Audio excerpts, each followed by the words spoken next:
I think there is a massive change of tide amongst MPs and amongst members of the public. It's all very well for the palace to say we are committed to transparency, but I think there is a lot that remains particularly murky and opaque about the finances.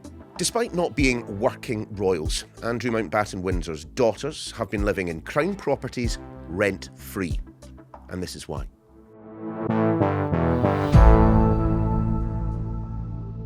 They're best known for being the daughters of Andrew Mountbatten-Windsor and Sarah Ferguson, Princess Eugenie and Princess Beatrice. And it isn't just unfortunate haircuts or outlandish wedding hats. They're back in the news thanks to a National Audit Office report into their palatial accommodation and who exactly pays for it. Today, though, we're going to try and look beyond those headlines because despite the huge interest in them, technically, they're not working royals. And many of the controversies that they've been dragged into have been entirely the fault of their parents. So, who are Eugenie and Beatrice? What are they in the context of the House of Windsor? And what do they tell us about the modern monarchy? Our royal correspondent is Laura Bundock. Laura, so much that is fascinating about these two women, but let's start with that National Audit Office report. What have we actually discovered about their sleeping arrangements? We've discovered a lot, actually. And what strikes me is that how is it 2 decades since the National Audit Office were asked to look into royal finances, this immensely complex and some would say slightly murky, opaque world. Anyway, in terms of the princesses, what we have learned is that the two of them, since 2008, have been able to live rent-free in royal palaces. Now, they used to share a pad in St James's Palace. Then Eugenie moved to Kensington Palace in 2018, where she lives in Ivy Cottage, or does when she's not in her Portuguese villa. Beatrice has remained having access to that apartment in St James's Palace. Now, we know from this document that it is the king who is picking up the bill for their rent. He is personally paying for that, honouring or continuing an arrangement that started with the princess's grandmother, Queen Elizabeth. She decided she would pay for it. Now, there's a weird thing with the royal household because these palaces lie within, tight security zones, security cordons. There's a deal whereby you can't get any old Tom, Dick and Harry renting out an apartment there because of the vetting process. So the rent gets adjusted usually to 60% of the going market value. But what's wrong with that? I mean, rich uncles have paid for their nieces' accommodation since time immemorial. I suppose it relates to the fact it's a cut price rent that they're getting, but also where the money that Charles is spending comes from. There's no rule that has been broken here, but it does grate, doesn't it, slightly? The bigger question here, I think, is why are they getting this deal? Okay, they both have jobs. They both got pretty wealthy husbands.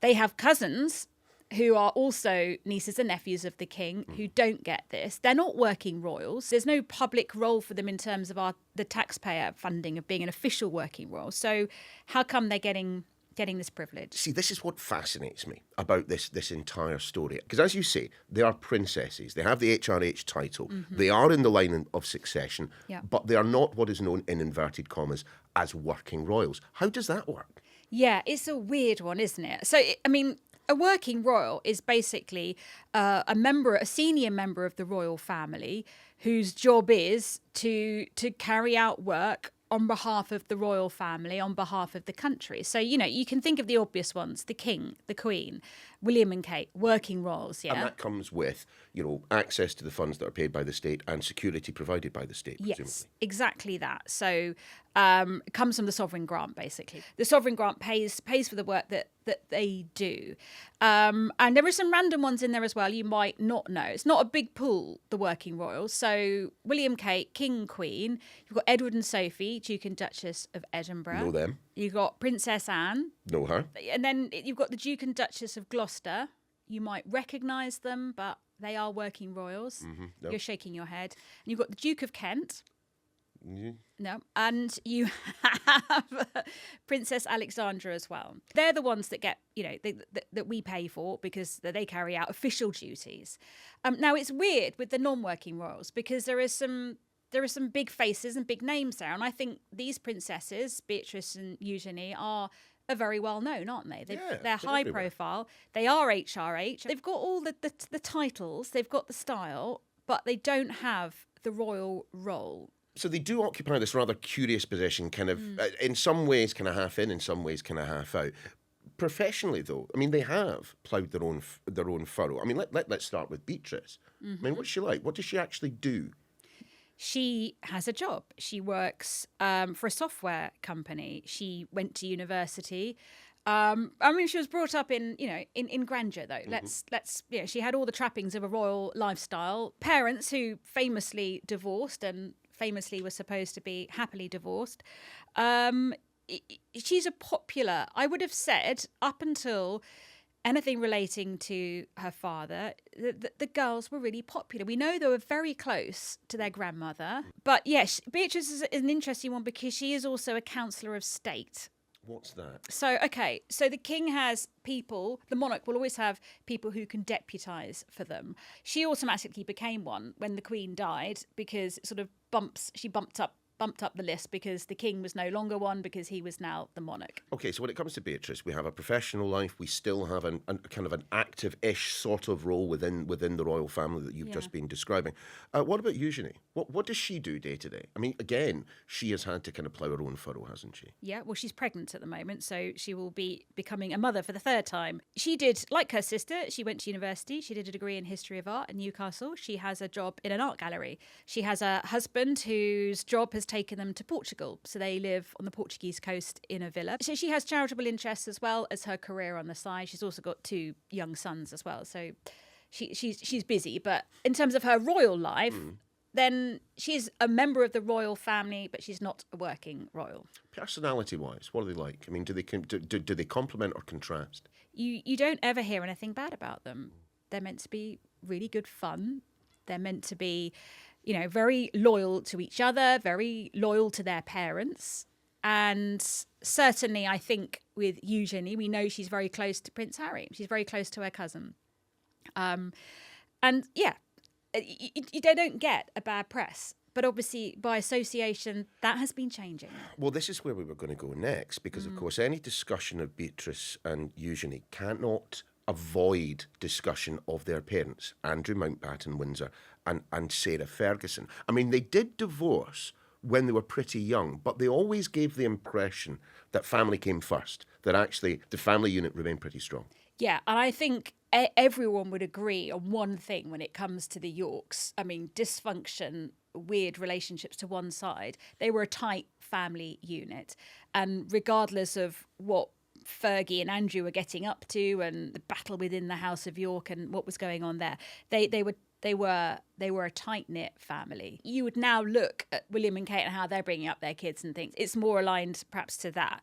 But there are bits in their lives where you can see that, the associations their parents had with questionable people did bring their daughters, closer to those things. I'm thinking of Beatrice's 18th birthday party, which was a masked ball at Windsor Castle in 2006. It wasn't a small guest list, there were hundreds there, but there also were Jeffrey Epstein, Ghislaine Maxwell and Harvey Weinstein. They were all invited. Wasn't there another birthday party that got brought up in that infamous Newsnight interview with Andrew and, the Pizza Express in Woking? And that was Beatrice's birthday, I think, again. She was attending a birthday party. So in the Newsnight interview, and there were many bizarre moments in that interview, weren't there? This was definitely one of them, where Andrew said he remembers specifically the date that he was alleged to have met Virginia Giuffre. He couldn't possibly have been there because he remembers he had to drop Beatrice off at a party at Pizza Express in Woking. This is the Virginia Giuffre that the royal household paid double-digit millions to settle a civil case elsewhere, wasn't it? And Andrew has and continues to always strongly denied any allegations made by his accuser. But yes, she is and was his accuser. So Andrew says he remembers picking Beatrice up from a Pizza Express party. For me and you, for many people, picking your kids up from a bouncy play centre or something, we do it all the time. For Andrew, he remembers it because it was an unusual thing for him to do, he said. And he remembers that they used to share and split childcare duties, so much so that Fergie was away, so he was at home with the kids. And that formed, a big part of his answer as to why he didn't think and claims he hadn't met Virginia Giuffre.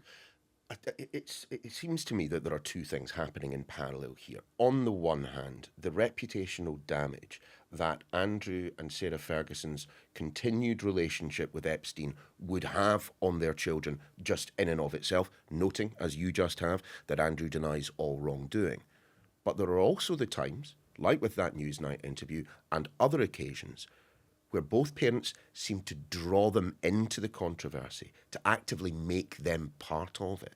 Yeah, and I think you also have to look at how old the girls were when things were going on. And if you look back to the Newsnight interview, Sam McAllister, they made, the woman who sort of set up the interview, who's written the book that's been the show made as well, has spoken about Beatrice's involvement in that interview, describing her as the rainmaker, that she was on the lookout for Andrew as they were sort of negotiating how it might play out. She was meant to have been devastated as well after the interview aired, but she was involved in some way, and Sam remembers it that she turned up at one of the meetings at Buckingham Palace when they were sorting out how would it be, how will we do this interview, what will it be like.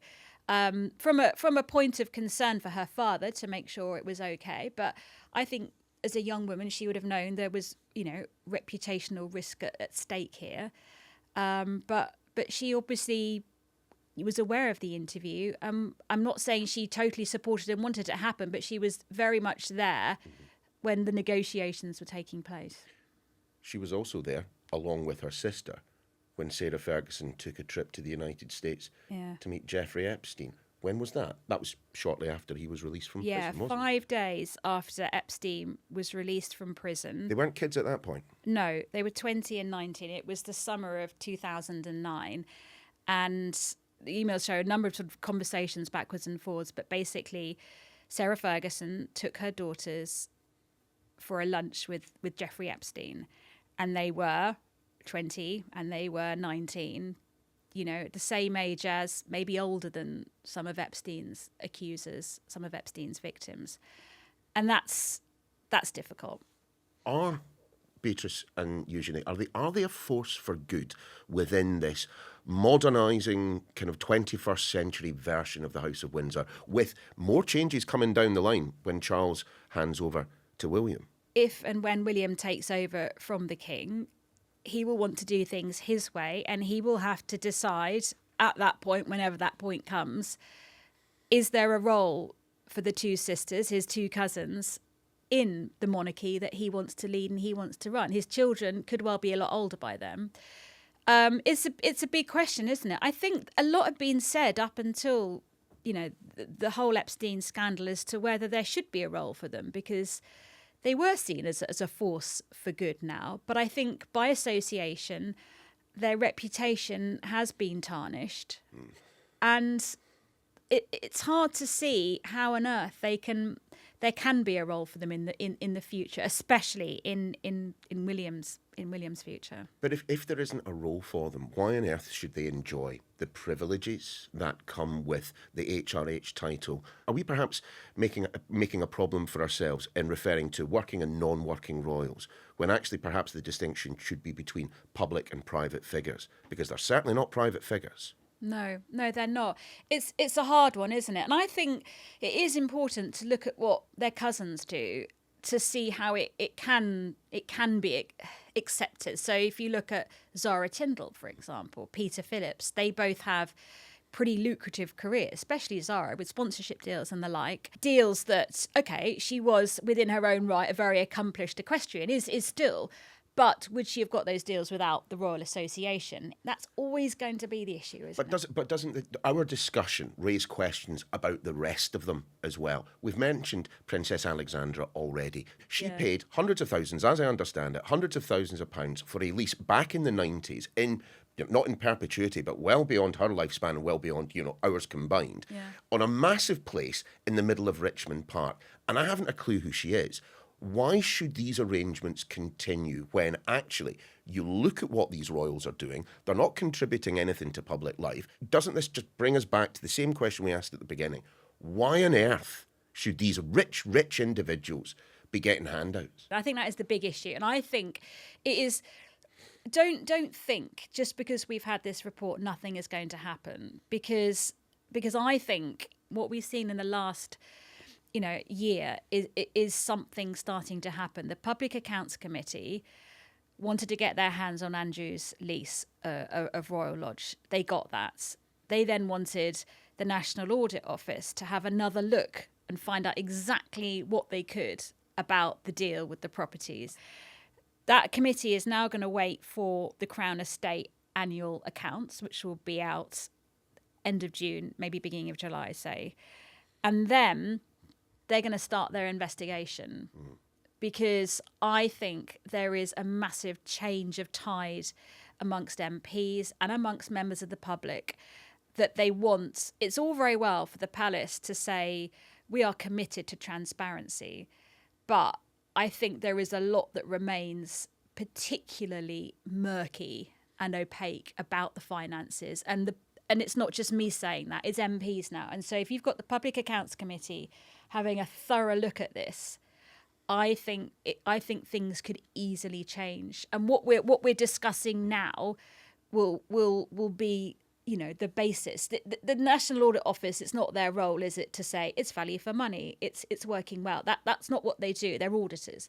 But the Public Accounts Committee can dig further. They can make recommendations. They can ask questions of senior people, and I think we can expect senior palace staff to be called to give evidence and discuss all this. Not only that, what the Public Accounts Committee could also do is then ask auditors to let's look at value for money, and that is when the answer to that question, I think, will get a bit closer. But do you think, given the negative press, we are going to see Eugenie and Beatrice stepping back from public life? One thing is I've always found interesting is how the palace goes out of its way to distance them from what's going on with their parents. So the invitations to Christmas at Sandringham, for example, where it's made very clear they're not working roles, but they're members of this family. So they're not just HRH, they are a niece. And I think that's what the palace wants to do. Does the public accept them being splashed at fancy parties in London? Less so, much less so now, I would say. And that's your lot for today. Do remember, if you like what you've been watching, you can subscribe to the podcast. It should be just a click away on your podcast app. And don't forget to get in touch with your thoughts and your ideas for future episodes. The email address, why@sky.uk. We're back again soon.